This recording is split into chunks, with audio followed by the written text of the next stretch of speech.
Oh, yes, dog park fans. It is month number 4, and we've got some awesome 3D effects happening in Paw Wars. Are you ready? Let's get started.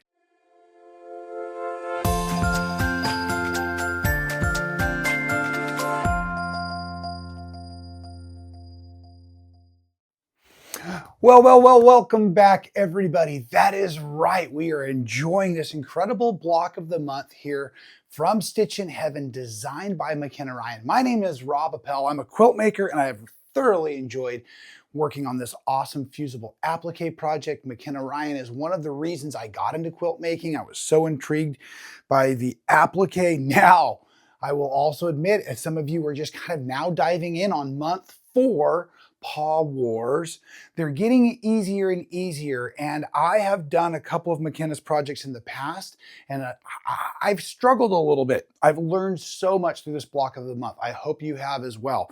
And what I struggled with was just the finite detail within all of the pieces. It's super, super cool. So I almost recommend, if you haven't started yet, that maybe you start with like last month, number 3, the teeter tots, or you actually even start with this month, the Paw Wars, because we have less to work on, smaller spaces, everything can fit on your wool mat, those kinds of things.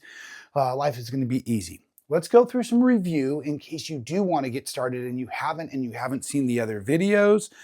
Please note that each month with your fabric, you're getting a little bit of an information guide here. It's showing you the picture of the actual block we're working on.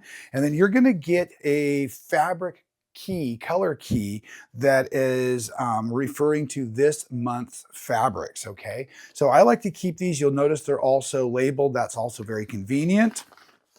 So I keep those handy. I'm also constantly referring back to the awesome brochure, the booklet that comes from Stitchin Heaven. We have this really beautiful color brochure. And then again, there's the Facebook group, which is really, again, key to all of us sharing in this quilting community. Make sure you're signed up for that. The rest of the info, QR codes as you need. Now, I'm not sure if it was just me being disorganized, because we did receive all of our information in the first month, right, where we had all the pattern pieces, but I somehow got which is like the finishing instructions tucked in with month 4, the Paw War. So just make sure that you're understanding that this month we only have a single page to be working on, right? Just the single double-sided page. And the first thing you're going to want to make sure you do before you even get started, of course, is take the time to go through with a pen or pencil and just label using the numbers on the cutting guide here, and put the numbers on the individual pieces and then remove them from their chunks of the fusible web. I like to organize them. I learned about month 2 or 3 that the different letters often will help you refer to the different mutts that they go to. So we have an A mutt and a B mutt, and just a few things in the flower world. They're actually bushes. We have a butterfly this week. We have a couple of different things that are pretty cool. We're going to make some 3D objects, and that's really what I want to focus on today, including the butterfly, the ear of the dog, and then our dog toy, our play toy, which I think is really cool. So at any rate, but back to our instructions, real quick, careful. Make sure you have everything labeled, cut out, and organized. It makes the appliquing process super smooth and easy. And then on the other side, of course, we're going to have our applique map to follow. And one of the things I've done in the past videos, so I won't spend a ton of time on it today, is utilizing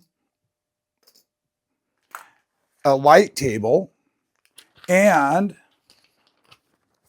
a Teflon pressing sheet, maybe some clips, clamps, whatever, and then again, some bean bags to keep everything from moving, so that I can be physically laying out the individual animal parts and pieces. And with this little shaggy guy here, or this little shaggy creature here, lots of layering in the face, and the tones are very similar. So I actually built the body part first, then I came in and built the face parts, and then I layered the face parts on. And like in the past, I haven't put the eye pieces in yet.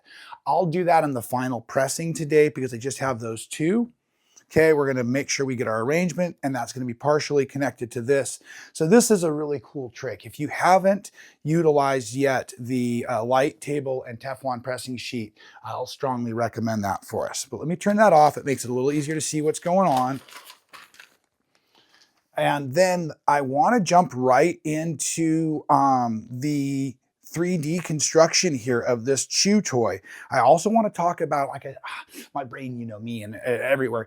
I want to talk a little bit more about some scraps, so don't let me forget. But anyways, I want to talk about, in the instructions, it said you're going to want 3/4 inch strips, but it said the width of the fabric, which is 40 inches ish. I used the leftovers from the bottom here and so it's about 22, and I'm pretty sure that's going to give us plenty to make this braided dog toy. I took a moment and I slid one of the bells, and I got so excited I actually tore into the packaging. Sorry, folks. But yes, we have our embellishment kits. So the embellishment kits here we can use, if we choose, the bells or just tie knots on the end. I slid the bell on, tied a knot, and then began the braiding. Back to my old-fashioned, one of the first crafts I loved, which was doing those wonderful friendship bracelets, right? Is I've used a pin through my wool mat to hold it. So now I can just go ahead and do standard braiding, 3 pieces here. And I also want to point out that I used my selvage in one of those 3/4 inch strips intentionally, so that you notice now it looks like a real chew toy. I think that's pretty cool. So I'm going to braid this out, and I'm going to slide the second bell up on the end before I tie another knot. And then this chew toy is going to help me position the dogs. And so, of course, like I've said before, we don't want to ever iron anything down until we know where all of our placement is for our dogs and our plants. And this week we'll do the butterfly. And like I said, that's 3D. So let's talk about the 3D ear and talk about the 3D butterfly while I'm finishing out this braid. You probably noticed on the cutting pieces that were provided in your kits, and or if you're just following along on a pattern, you have 2 of the same pieces, but they're heading in opposite directions. So like always, you're going to prepare those for your fusible applique, but you're going to put their glue sides together, and you're going to basically iron them to make it so that the right sides of the fabric are on the outsides of both pieces. Now, let me pause and show you something. So the little wonder clips are so fantastic for if I need to stop here. Now, on the butterfly, I've also ironed down the body of the butterfly, and it's completely sealed. So I'll use like a glue stick, some tacky glue, some basting glue or something just on the back of part of the butterfly until I can put a little bit of thread and needle through that to hold it. Okay?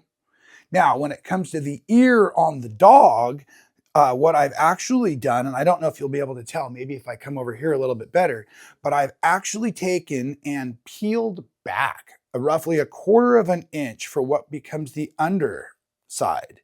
And with that underside on that 3D ear, now that I've talked about it, I'm actually going to take the opportunity and just trim back this corner so it doesn't come out and get my iron soiled up. But now you see that's going to give me roughly 1/2 inch of a stick. So that's going to come in here to where the ear on the dog goes. But I'm struggling to figure that out, right? So of course I'm going to want to bring it back in on top of my applique sheet.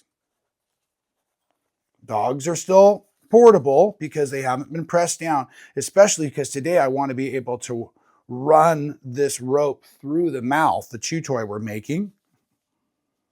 Okay, so first I'm going to go ahead, line this up. My little Clover mini iron is nice and warm, but I still can't see through all the layers at this point. So you notice I just kind of peel back. I find this location here. Make sure, folks, you're putting the collar down first. The collar goes all the way under where we see the ear, just like that. And now I'm going to take that hot Clover mini iron, and I'm actually going to give that a good amount of heat. Hold it down. And yes, I did just get so excited, I forgot to put my pressing sheet down. I'm glad I didn't iron any more than that because I did just stick it to the paper. It won't affect the applique, but again, I am so sorry, folks, and this is a one and done situation. Oh, maybe it's a great opportunity for me to point out, though, if you make a mistake that is greater than that, that is salvageable. But if you make a mistake greater than that, let us know. We have a 100% happiness guarantee. We'll make sure it gets taken care of for you. But what I meant to show you is pattern, applique sheet, applique, or you're going to get some of your pattern on the back of your project. Boy, silly me. Maybe I should have a little more coffee this morning. All right.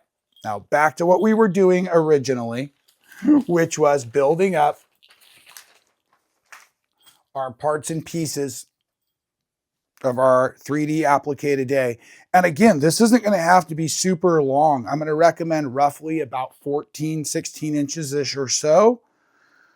So again, I'm just going to weave this on a little bit because it's just going to go between the mouths of both dogs. And I've also, if you'll notice, left a little bit of space so I can get underneath here to bring that through there also.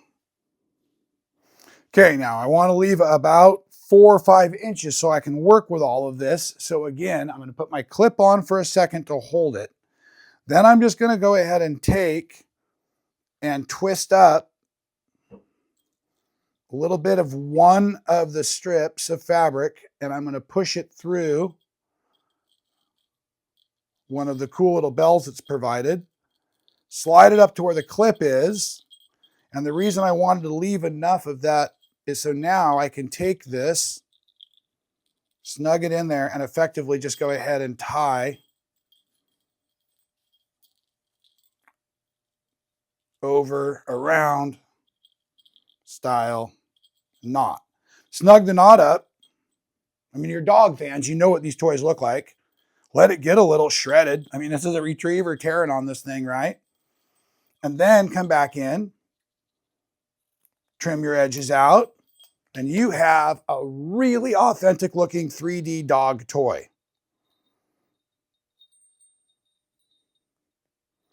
Now, we're going to use this dog toy in here a little closer to help set up our applique and make sure everything is where it goes. I'm going to now move my wool mat because I'm ready for all the work here on top of my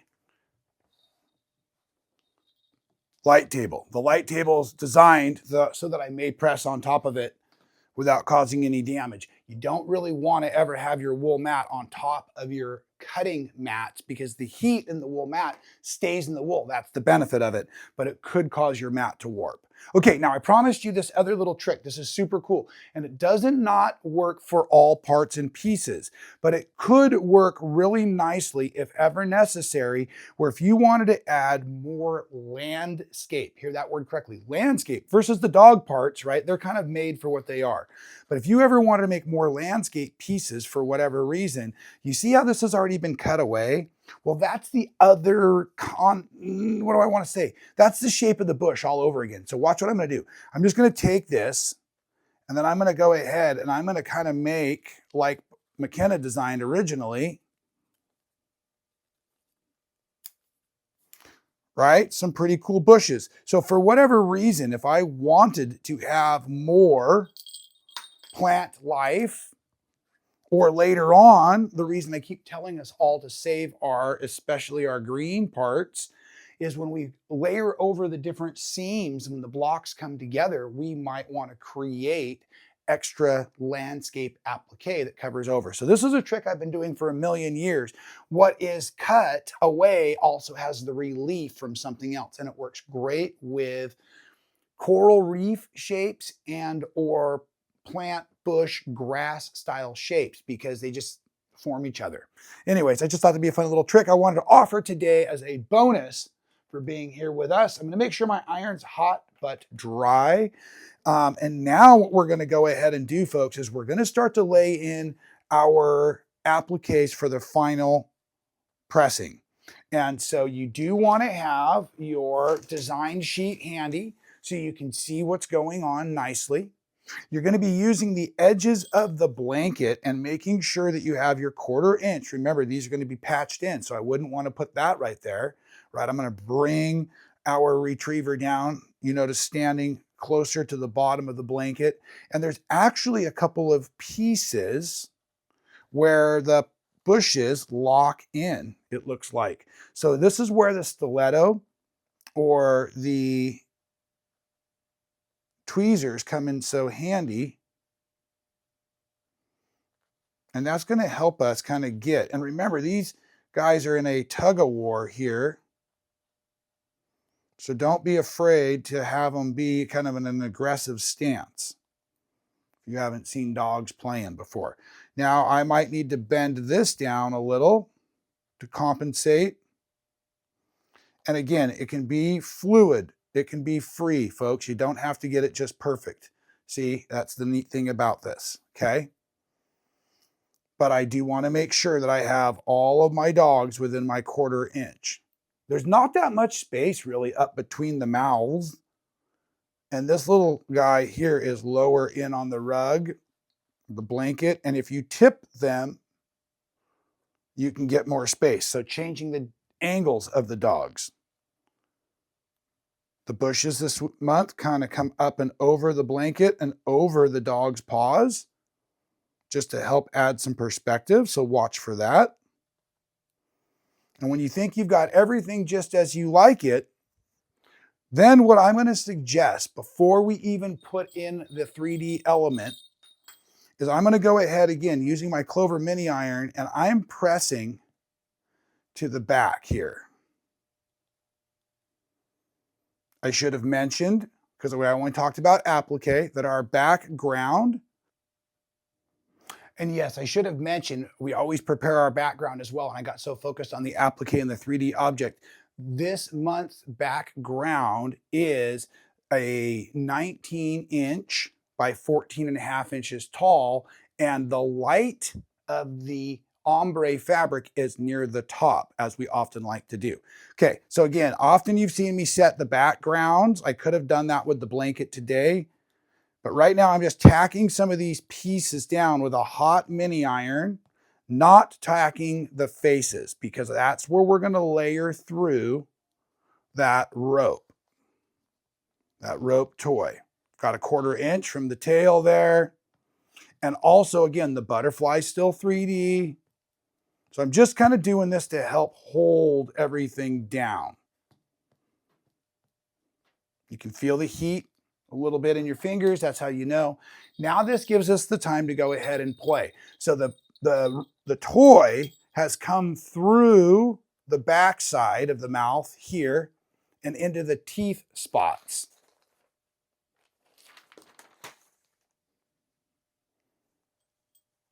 So get a nice place where that looks cool, but you're going to want it to kind of go flat.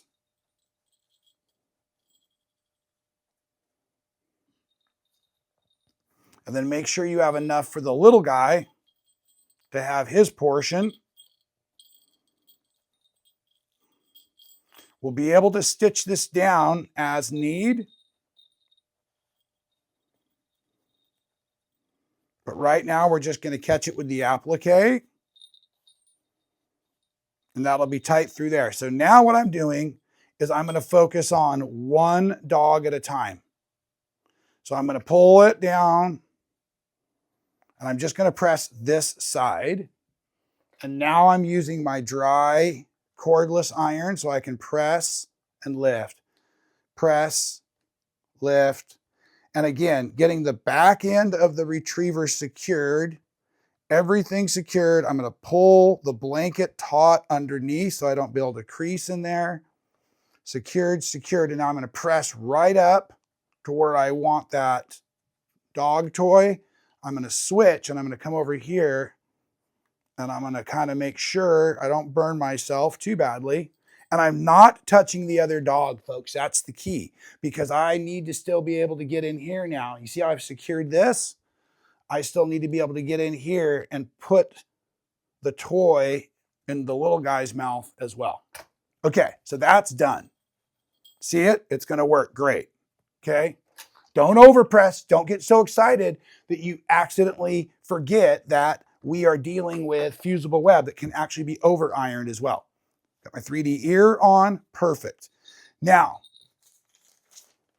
This is going to travel underneath all this A17, 18, 19, kind of across the mouth here and underneath the other side as well. So under this whole front half. So when I press this down before, I only pressed it to the top so that I could very easily layer this down. And you want to make sure it looks like it's in the mouth. And then there's going to be a tightness, right? They're playing tug of war. So there's going to be a tightness in this section right here. And this began getting pressed. So same method though, I'm pulling everything with my hand this direction because I want to get the back as nice and flat as possible. There it is, locking it down, just avoiding this rope. Now it's taut. I'm going to go ahead and catch the top of our fuzzy guy first, then the lower. You can see it in his cheek. The lower again.